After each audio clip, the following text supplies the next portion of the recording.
अध्याय 3 कर्मयोग। इस भौतिक जगत में हर व्यक्ति को किसी न किसी के कर्म में प्रवृत्त होना पड़ता है, किंतु ये ही कर्म उसे इस जगत से बांधते या मुक्त कराते हैं।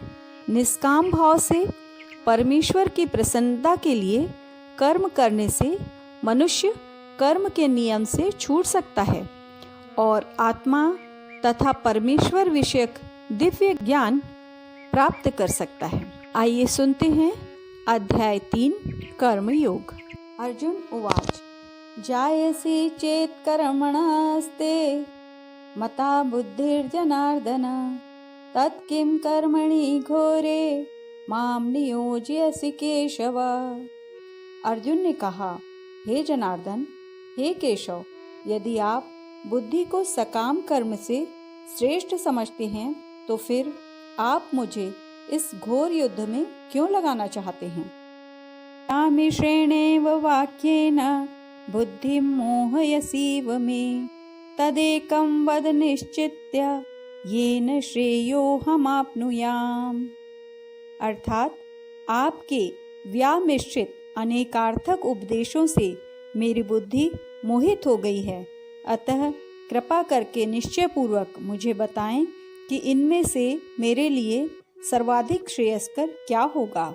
श्री भगवान उवाच लोकेस्मिन् विधानिष्ठा पुरा प्रोक्ता मया नघ ज्ञान योगेन सांख्यानां कर्म योगेन योगिनाम।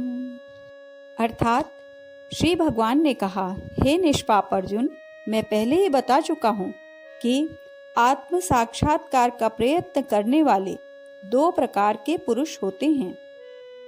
कुछ इसे ज्ञान योग द्वारा समझने का प्रयत्न करते हैं तो कुछ भक्तिमय सेवा के द्वारा। न कर्मणाम् अनारंभात् नैष्कर्म्यम् पुरुषाश्नुते न च संन्यसनात् एव सिद्धिं समधिगच्छति। न तो कर्म से विमुख होकर कोई कर्म फल से छुटकारा पा सकता है और न केवल संन्यास से सिद्धि प्राप्त की जा सकती है। न हि कश्चित् क्षणम् अपि जातु तिष्ठत्य कर्म कृत कार्यते हि वशः कर्म सर्वः प्रकृति जैर्गुण है। अर्थात प्रत्येक व्यक्ति को प्रकृति से अर्जित गुणों के अनुसार विवश होकर कर्म करना पड़ता है, अतः कोई भी एक क्षण भर के लिए भी बिना कर्म किए नहीं रह सकता। कर्मेन्द्रियाणि संयम्य यास्ते मनसा स्मरन् इंद्रियार्थान् विमूढात्मा मिथ्याचारः स उच्यते। अर्थात जो कर्मेंद्रियों को वश में तो करता है, किंतु जिसका मन इंद्रिय विषयों का चिंतन करता रहता है, वह निश्चित रूप से स्वयं को धोखा देता है और मिथ्याचारी कहलाता है।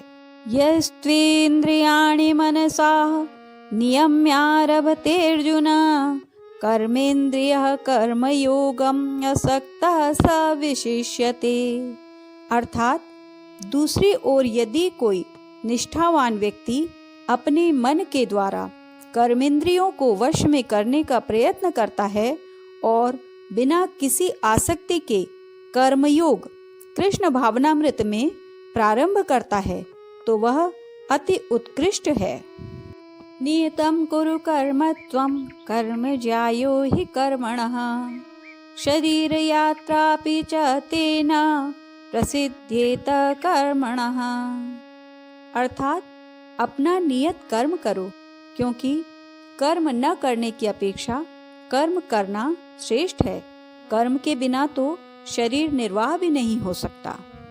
यज्ञार्थात् कर्मणोऽन्यत्र लोकोऽयं कर्म बन्धनः तदर्थं कर्म कौन्तेय मुक्त संगः समाचर।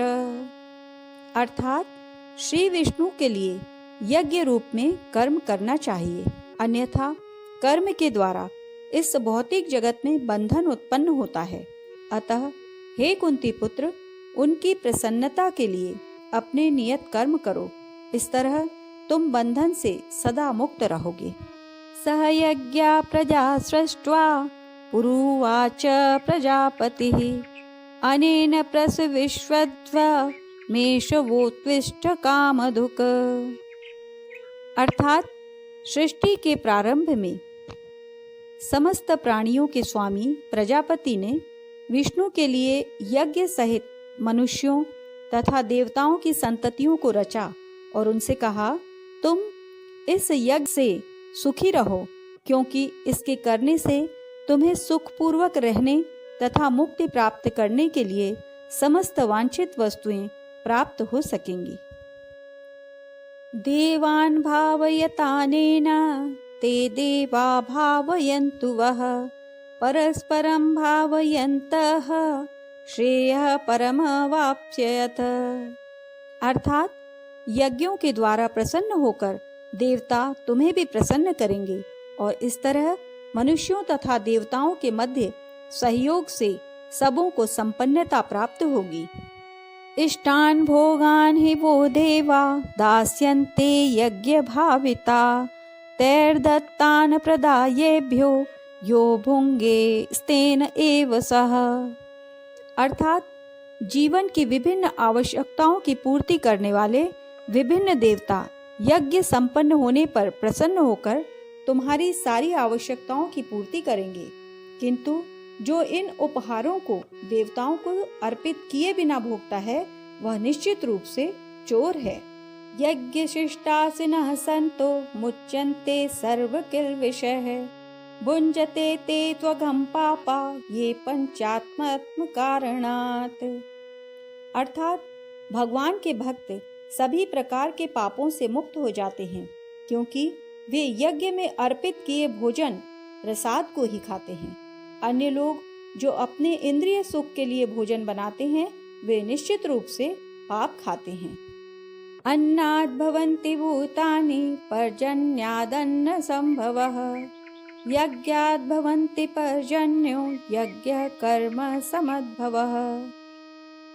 अर्थात सारे प्राणी अन्न पर आश्रित हैं जो वर्षा से उत्पन्न होता है। वर्षा यज्ञ संपन्न करने से होती है और यज्ञ नियमित कर्मों से उत्पन्न होता है। कर्म ब्रह्मोद्भवं विद्धि ब्रह्माक्षर समुद्भवं तस्मात् सर्वगतं ब्रह्म नित्यं यज्ञे प्रतिष्ठितम्।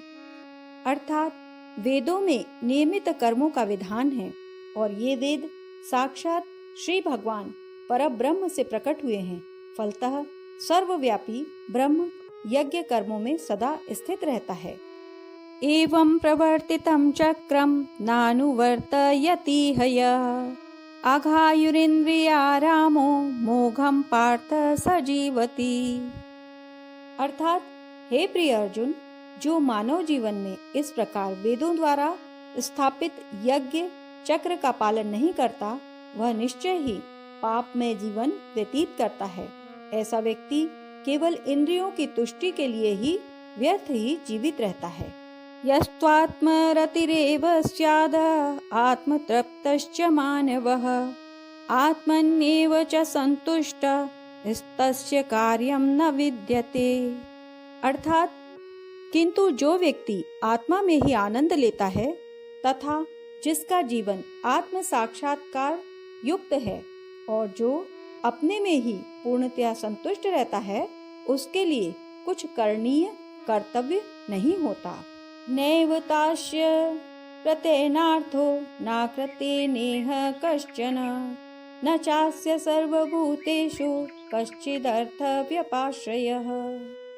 अर्थात स्वरूप सिद्ध व्यक्ति के लिए न तो अपने नियत कर्मों को करने की आवश्यकता रह जाती है, न ऐसा कर्म न करने का कोई कारण ही रहता है।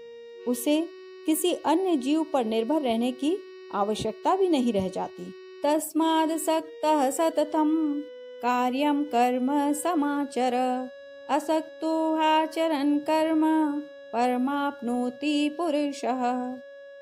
अर्थात अतः कर्म फल में आसक्त हुए बिना मनुष्य को अपना कर्तव्य समझकर निरंतर कर्म करते रहना चाहिए, क्योंकि अनासक्त होकर कर्म करने से उसे परब्रह्म की प्राप्ति होती है।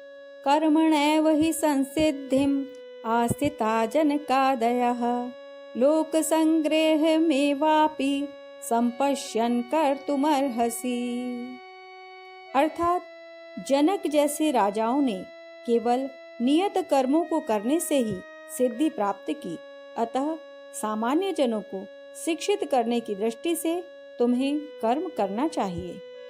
यद्यदाचरति श्रेष्ठस्तत्तदेवेतरो जनः स यत्प्रमाणं कुरुते लोकस्तदनुवर्तते।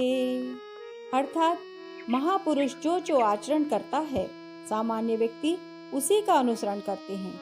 वह अपने अनुसरणीय कार्यों से जो आदर्श प्रस्तुत करता है, संपूर्ण विश्व उसका अनुसरण करता है। न मे पार्थास्ति कर्तव्यं त्रिषु लोकेषु किंचन नानवाप्तं वाप्तव्यं वर्त एव च कर्मणि। अर्थात हे प्रथापुत्र, तीनों लोकों में मेरे लिए कोई भी कर्म नियत नहीं है। न मुझे किसी वस्तु का अभाव है और न ही आवश्यकता ही है, तो भी मैं नियत कर्म करने में तत्पर रहता हूँ। यदि हि अहं न वर्तेयं जातु कर्मण्यतन्द्रितः मम वात्मानुवर्तन्ते मनुष्याः पार्थ सर्वशः। अर्थात क्योंकि यदि मैं नियत कर्मों को सावधानी पूर्वक न करूं, तो हे पार्थ, यह निश्चित है कि सारे मनुष्य मेरे पथ का ही अनुगमन करेंगे। उत्सीदेयुरिमे लोका न कुर्याम कर्म चेदहम् संकरस्य च कर्ता स्याम उपहन्यामि माः प्रजा। अर्थात यदि मैं नियत कर्म न करूं तो ये सारे लोग नष्ट हो जाएं, तब मैं अवांछित जन समुदाय वर्ण संकर को उत्पन्न करने का कारण हो जाऊंगा और इस तरह संपूर्ण प्राणियों की शांति का विनाशक बनूंगा। सक्ता कर्मण्य विद्वांसो यथा कुर्वन्ति भारत कुर्याद् विद्वांस तथा सक्त चिकीर्षुर्लोक संग्रहम्। अर्थात जिस प्रकार अज्ञानी जन फल की आसक्ति से कार्य करते हैं, उसी तरह विद्वान जनों को चाहिए कि वे लोगों को उचित पथ पर ले जाने के लिए अनासक्त रहकर कार्य करें। न बुद्धि भेदम जनयेद ज्ञानाम कर्म संगिनाम जोषयेत् सर्व कर्माणि विद्वान युक्तः समाचरन्। अर्थात विद्वान व्यक्ति को चाहिए कि वह सकाम कर्मों में आसक्त अज्ञानी पुरुषों को कर्म करने से रोके नहीं, ताकि उनके मन विचलित न हो, अपितु भक्ति भाव से कर्म करते हुए वह उन्हें सभी प्रकार के कार्यों में लगाए, जिससे कृष्ण भावनामृत का क्रमिक विकास हो। प्रकृते क्रियमाणानि गुणैः कर्माणि सर्वशः अहंकार विमूढ़ात्मा कर्ताहमिति मन्यते। अर्थात जीवात्मा अहंकार के प्रभाव से मोहग्रस्त होकर अपने आप को समस्त कर्मों का कर्ता मान बैठता है, जबकि वास्तव में वे प्रकृति के तीनों गुणों द्वारा संपन्न किए जाते हैं। तत्त्ववित्तु महाबाहो गुण कर्म विभागयोः गुणागुणेषु वर्तन्त इति मत्वा न सज्जते। अर्थात हे महाबाहो, भक्ति भाव में कर्म तथा सकाम कर्मों के भेद को भली भांति जानते हुए जो परम सत्य को जानने वाला है, वह कभी भी अपने आप को इंद्रियों में तथा इंद्रिय तृप्ति में नहीं लगाता। प्रकृतिर्गुण सम्मूढ़ा सज्जन्ते गुण कर्मसु तान कृष्ण विदो मंदान कृष्ण विन्न विचालयेत। अर्थात माया के गुणों से मोहग्रस्त होने पर अज्ञानी पुरुष पूर्णतया भौतिक कार्यों में संलग्न रहकर उनमें आसक्त हो जाते हैं। यद्यपि उनके ये कार्य उनमें ज्ञानाभाव के कारण अधम होते हैं, किंतु ज्ञानी को चाहिए कि उन्हें विचलित न करे। मयि सर्वाणि कर्माणि सन्न्यस्याध्यात्मचेतसा निराशीर्निर्ममो भूत्वा युध्यस्व विगतज्वरः। अर्थात अतः हे अर्जुन, अपने सारे कार्यों को मुझ में समर्पित करके मेरे पूर्ण ज्ञान से युक्त होकर लाभ की आकांक्षा से रहित, स्वामित्व के किसी दावे के बिना तथा आलस्य से रहित होकर युद्ध करो। ये मे मतमितं नित्यम् अनुतिष्ठन्ति मानवाः श्रद्धावन्तो न सूयन्तो मुच्यन्ते तेऽपि कर्मभिः। अर्थात जो व्यक्ति मेरे आदेशों के अनुसार अपना कर्तव्य करते रहते हैं और ईर्ष्या रहित होकर इस उपदेश का श्रद्धापूर्वक पालन करते हैं, वे सकाम कर्मों के बंधन से मुक्त हो जाते हैं। ये त्वेतदभ्यसूयन्तो नानुतिष्ठन्ति मे मतः सर्वज्ञान विमूढांस्तान् विद्धि नष्टान् चेतसः। अर्थात किंतु जो ईर्ष्यावश इन उपदेशों की उपेक्षा करते हैं और इनका पालन नहीं करते, उन्हें समस्त ज्ञान से रहित, दिग्भ्रमित तथा सिद्धि के प्रयासों में नष्ट भ्रष्ट समझना चाहिए। सदृशं चेष्टते स्वस्या प्रकृतिर्ज्ञानवानपि प्रकृतिं यान्ति भूतानि निग्रह किं करिष्यति। अर्थात ज्ञानी पुरुष भी अपनी प्रकृति के अनुसार कार्य करता है, क्योंकि सभी प्राणी तीनों गुणों से प्राप्त अपनी प्रकृति का ही अनुसरण करते हैं। भला दमन से क्या हो सकता है। इंद्रियस्येन्द्रियार्थो राग द्वेषो व्यवस्थितो तयोर्नवशमागच्छतो हि यस्य परिपन्थिनो। अर्थात प्रत्येक इंद्रिय तथा उसके विषय से संबंधित राग द्वेष को व्यवस्थित करने के नियम होते हैं। मनुष्य को ऐसे राग तथा द्वेष के वशीभूत नहीं होना चाहिए, क्योंकि ये आत्म साक्षात्कार के मार्ग में अवरोधक हैं। श्रेयान् स्वधर्मो विगुणः परधर्मात् अनुस्थितात् स्वधर्मे निधनं श्रेयः परधर्मो भयावह। अर्थात अपने नियत कर्मों को दोषपूर्ण ढंग से संपन्न करना भी अन्य के कर्मों को भली भांति करने से श्रेयस्कर है। स्वीय कर्मों को करते हुए मरना पराये कर्मों में प्रवृत्त होने की अपेक्षा श्रेष्ठतर है, क्योंकि अन्य किसी के मार्ग का अनुसरण भयावह होता है। अर्जुन उवाच अथ केन प्रयुक्तोऽयं पापं चरति पुरुषः अनिच्छन्नपि वार्ष्णेय बलादिव नियोजितः। अर्थात अर्जुन ने कहा, हे वृष्णिवंशी, मनुष्य न चाहते हुए भी पाप कर्मों के लिए प्रेरित क्यों होता है। ऐसा लगता है कि उसे बलपूर्वक उनमें लगाया जा रहा हो। श्री भगवान उवाच काम एष क्रोध एष रजो गुण समद्भुवम् महाशनो महापाप्मा विद्येन मिह वैरिणम्। अर्थात श्री भगवान ने कहा, हे अर्जुन, इसका कारण रजोगुण के संपर्क से उत्पन्न काम है, जो बाद में क्रोध का रूप धारण करता है और जो इस संसार का सर्वभक्षी पापी शत्रु है। धूमेनाव्रियते वह्निर् यथा दर्शो मलेन च यथोल्बेनावृतो गर्भः तथा तेनेदमावृतम्। अर्थात जिस प्रकार अग्नि धुएं से, दर्पण धूल से तथा भ्रूण गर्भाशय से आवृत रहता है, उसी प्रकार जीवात्मा इस काम की विभिन्न मात्राओं से आवृत रहता है। आवृतं ज्ञानमेतेन ज्ञानिनो नित्यवैरिणा कामरूपेण कौन्तेय दुष्पूरेणानलेन च। अर्थात इस प्रकार ज्ञान में जीवात्मा की शुद्ध चेतना उसके काम रूपी नित्य शत्रु से ढकी रहती है, जो कभी भी तुष्ट नहीं होता और अग्नि के समान जलता रहता है। इंद्रियाणि मनोबुद्धिर् अस्याधिष्ठानमुच्यते एतैर्विमोहत्ये यत्येष ज्ञानमावृत्य देहिनम्। अर्थात इंद्रियां, मन तथा बुद्धि इस काम के निवास स्थान हैं। इनके द्वारा यह काम जीवात्मा के वास्तविक ज्ञान को ढक कर उसे मोहित कर देता है।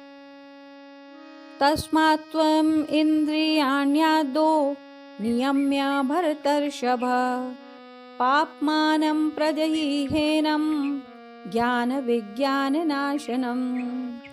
अर्थात इसलिए हे भरतवंशियों में श्रेष्ठ अर्जुन, प्रारंभ में ही इंद्रियों को वश में करके इस पाप के महान प्रतीक काम का दमन करो और ज्ञान तथा आत्म साक्षात्कार के इस विनाशकर्ता का वध करो।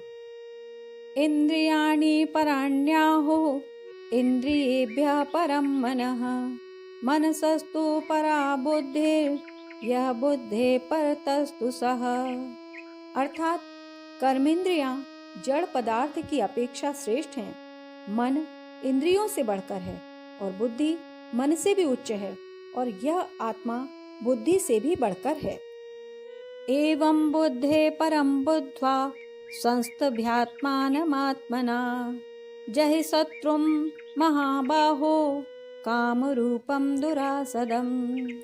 अर्थात इस प्रकार हे महाबाहु अर्जुन, अपने आप को भौतिक इंद्रियों, मन तथा बुद्धि से परे जानकर और मन को सावधान आध्यात्मिक बुद्धि कृष्ण भावनामृत से स्थिर करके आध्यात्मिक शक्ति द्वारा इस काम रूपी दुर्जय शत्रु को जीतो। इस प्रकार श्रीमद् भागवत गीता के तृतीय अध्याय कर्म योग का तात्पर्य पूर्ण हुआ। अगले एपिसोड में अध्याय 4 की प्रस्तुति की जाएगी। नमस्कार।